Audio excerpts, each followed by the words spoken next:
हाँ तो बच्चों, इस चैप्टर का एक छोटा सा टॉपिक रह गया है, नाम है बैलेंसिंग। केमिकल रिएक्शंस जब हम करते हैं तो उन केमिकल रिएक्शंस में रिएक्टेंट और प्रोडक्ट का बैलेंस्ड फॉर्म में होना बहुत ज़रूरी है स्टोशियोमेट्री कंपेयर करने के लिए। अब ये मत सोचना भैया ने किस चिड़िया का नाम ले दिया।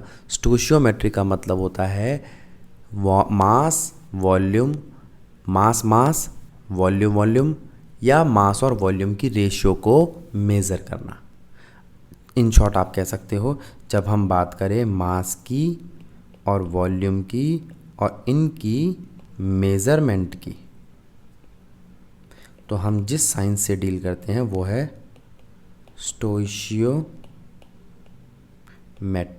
बेटा मेट्री तो आज के बाद हमेशा याद रखना, इसका मतलब होता है मेज़रमेंट। जैसे तुम्हारी ट्रिग्नोमेट्री होती ना, तो ट्रायंगल की मेज़रमेंट, वैसे स्टोशियोमेट्री मास और वॉल्यूम की मेज़रमेंट। आ जाओ, तो बैलेंस्ड इक्वेशन का होना बहुत ज़रूरी है। तो हमने एक इक्वेशन ली जिसमें हमें दिखाई दे रहा है आयरन H2O और Fe3O4 प्लस H2।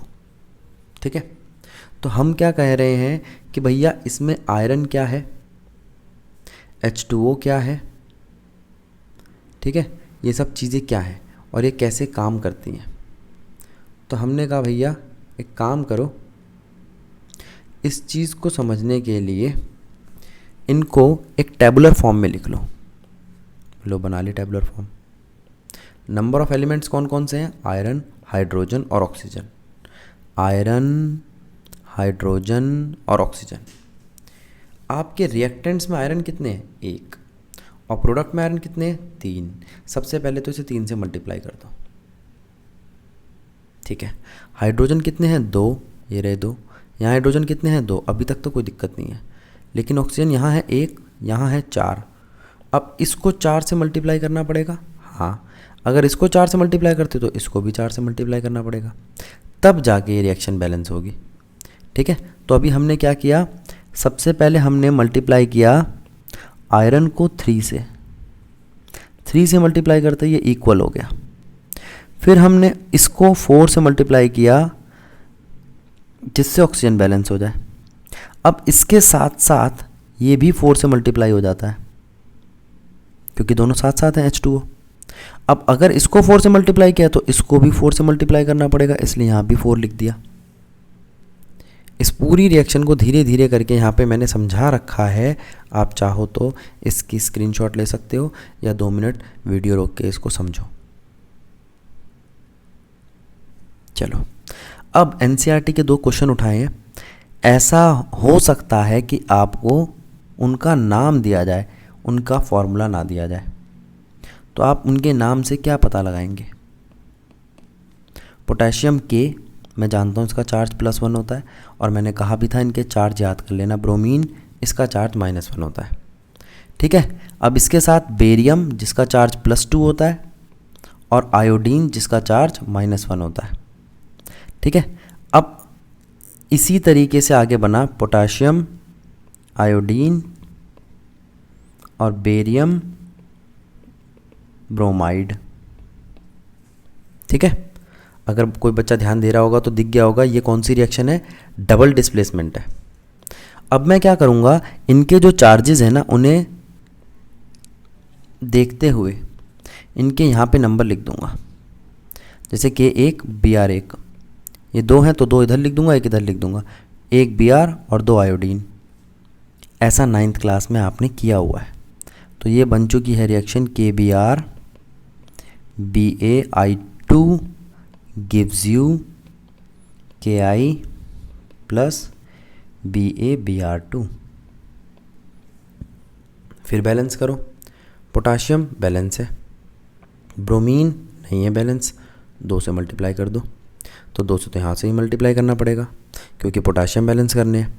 अच्छा, अब आयोडीन, हाँ हो गया बैलेंस, ब्रोमीन 1 है, यहाँ पे भी ब्रोमीन 1 है, हो गई रिएक्शन बैलेंस। तो पहली रिएक्शन का आंसर तो ये रहा। अब देखते हैं दूसरी जिंक वाली रिएक्शन। जिंक +2 चार्ज रखता है, कार्बोनेट -2 चार्ज रखता है। दे रहा है ये आपको जिंक ऑक्साइड, कार्बन डाइऑक्साइड। एक मिनट रुको,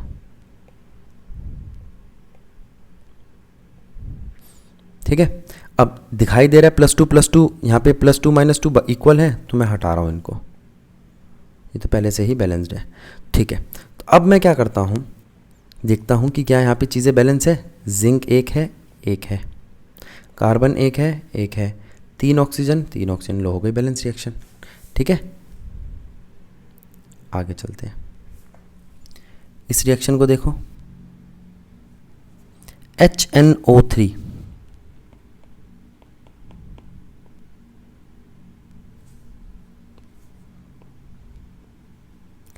plus calcium hydroxide gives you calcium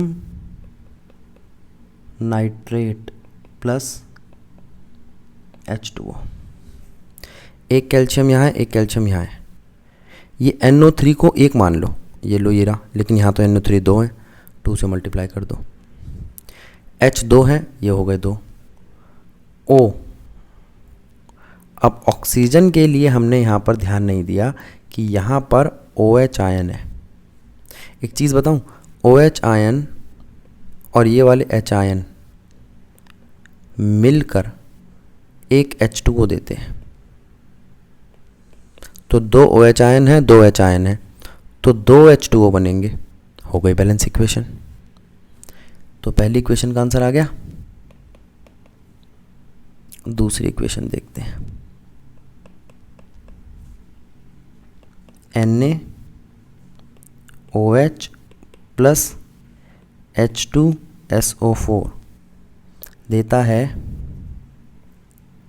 Na2SO4 plus H2O।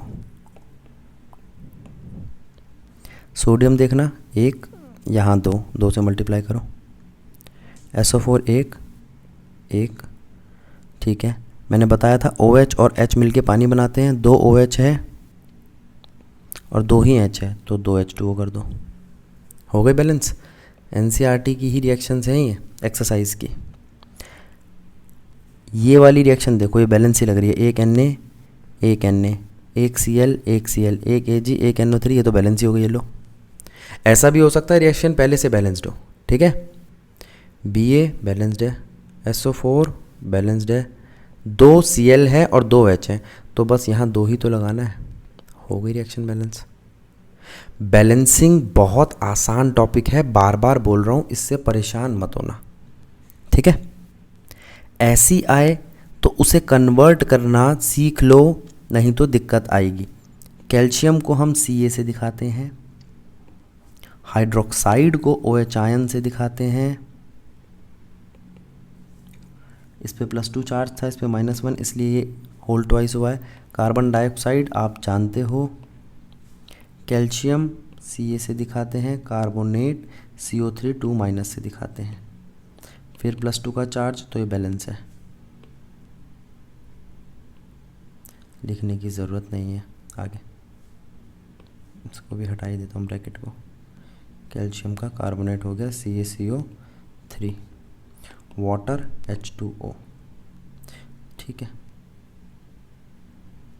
तो अब क्या करें, कैल्शियम बैलेंस है, C बैलेंस है, ऑक्सीजन यहाँ 2 है, यहाँ 3 है, एक फालतू है, तो यहाँ कितने ऑक्सीजन है, 2 4, 3 और 1 4, बैलेंस, हाइड्रोजन बैलेंस, ये लो बैलेंस है, बड़ी पहले से ही बैलेंस है रिएक्शन, चेक कर लेना कहीं मैंने गलत ना करी हो। ये थी A, एक बार देखते हैं C, एल्यूमिनियम कॉपर का क्लोराइड देता है एल्यूमिनियम का chloride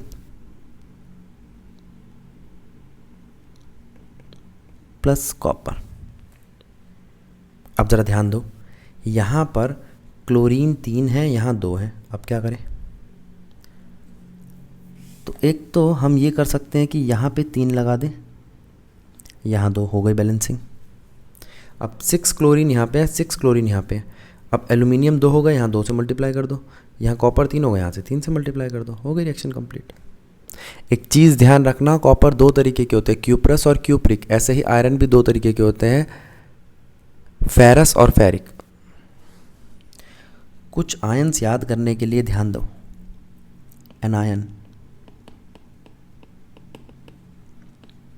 OH minus hydroxide,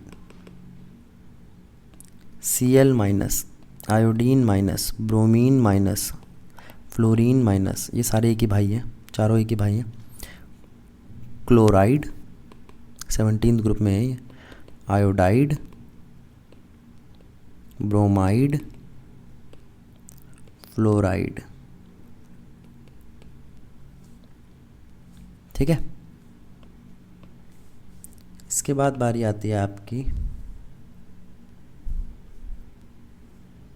sulphate,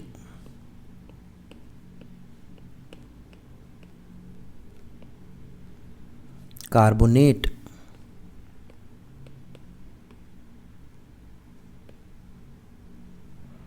phosphate. Charge याद रखना फॉस्फेट का, -3 है।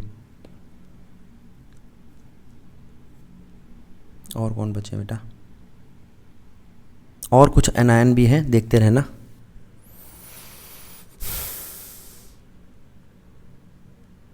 अजाइड, चलो तो ये हो गए आपके कुछ एनायंस। एनायन और कैटायन बेटा याद होने चाहिए, तभी आप इन रिएक्शंस को उनके फॉर्मुलेटेड फॉर्म में लिख पाओगे। तो यहाँ पर आपकी बैलेंसिंग ख़त्म होती है। ये मैं बता चुका कि बैलेंसिंग में फेज़ का इस्तेमाल कैसे किया जाता है, और यहाँ पर टॉपिक वाइज ये चैप्टर आपका समाप्त होता है। अब इसके बाद जो भी प्रॉब्लम हो NCERT से रिलेटेड वगैरह, वो आप मुझे टेलीग्राम वाले ग्रुप में भेज देना। नंबर आपको बता रखा है 9268012970। तो यहाँ पे हम चैप्टर को वाइंड